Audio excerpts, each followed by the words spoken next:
আমার দেশের কত ধনী আল্লাহ পাওয়ার জন্য মাহে রমজান আসলে মক্কায় দৌড়ায়, মদিনায় যায়, কয় মক্কায় নামাজ পড়বো, মদিনায় নামাজ পড়বো। এক রাকাত নামাজে 1,00,000 রাকাতের সওয়াব, এক রাকাত নামাজে 50,000 রাকাতের সওয়াব।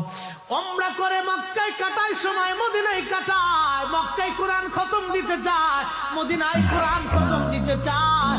সওয়াব মাহে রমজানে অগণিত সওয়াবের আশায় ব্যক্তিগুলি আল্লাহর ঘরে হাজিরা দেয়, কিন্তু বাড়ির পাশে গ্রামের কত গরিব মানুষ টাকার অভাবে বাবা ভালো ইফতার করতে পারে না, টাকার অভাবে কত মা ভালো সেহরি করে রোজা রাখতে পারে না।